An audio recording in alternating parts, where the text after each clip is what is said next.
Aristóteles nasceu por volta de 384 a.C., no antigo reino grego da Macedônia, onde seu pai era médico da realeza. Ele se tornou o mais influente filósofo de todos os tempos. Seu primeiro grande trabalho foi ser tutor de Alexandre o Grande, que depois de suas lições, saiu e conquistou todo o mundo conhecido na época. Eu sou o Paulo Rafael, e no episódio de hoje do Superleituras, veremos as lições para a felicidade segundo Aristóteles. Aristóteles era fascinado por como a realidade funcionava. Desde o movimento da natureza ao nexo de causalidade existente entre todas as coisas, chegando a formular a filosofia primeira que buscava sustentar o princípio primeiro de todas as coisas, ou seja, o motor imóvel, chamado posteriormente pelos cristãos de Deus. Vamos verificar dois ensinamentos éticos de Aristóteles. Primeiro, a felicidade está na virtude, justa medida. No livro Ética Nicômaco, Aristóteles se deu a tarefa de identificar os fatores que levam as pessoas a ter uma vida boa ou não. Esse livro é profundamente atual e nele se encontram paradigmas insuperáveis. Ele percebeu que todas as pessoas felizes têm em comum uma espécie de excelência na vida ou nas ações. Ele propôs que devemos nos concentrar em identificar quais são as ações chamadas de virtudes para que possamos estimulá-las em nós. Aristóteles concentrou-se em 11 virtudes: coragem, temperança, liberalidade, magnificência, respeito próprio, paciência, veracidade, humor, amizade, modéstia. Aristóteles também observou que cada virtude parecia estar entre dois vícios, entre a falta e o excesso. É o que ele chamou de justa medida, entre dois extremos de caráter. Por exemplo, no livro 4 da Ética, Aristóteles observa o modo como as pessoas são melhores ou piores ao conversar. Saber como manter uma conversa é um dos ingredientes chaves de uma vida feliz. Aristóteles reconheceu que algumas pessoas erram nisso por não possuir um sutil senso de humor.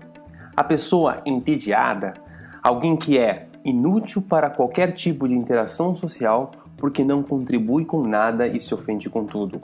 Porém, outros levam o humor aos extremos.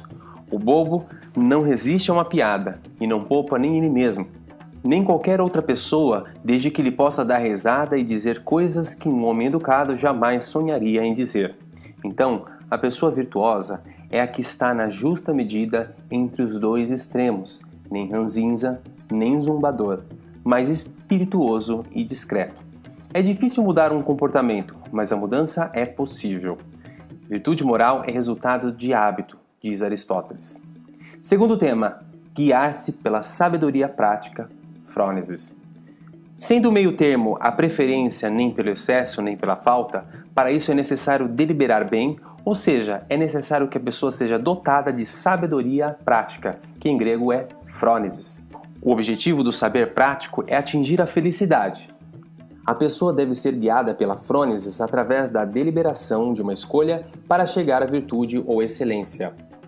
A frônesis é uma virtude que faz com que o ser humano possa calcular por meio do raciocínio sobre o que é bom e útil para uma vida feliz.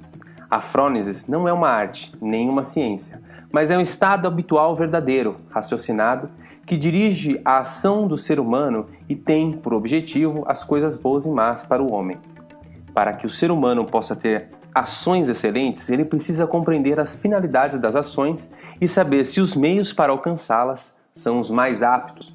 Por exemplo, se eu desejo num prazo de 1 ano estar fluente em uma nova língua, ou desejo nessas próximas férias ler pelo menos 3 livros, preciso calcular os meios para isso, ou seja, preciso estudar todos os dias 1 hora dessa língua e colocar uma meta de 40 páginas por dia durante as férias. Assim conseguirei alcançar os meus objetivos.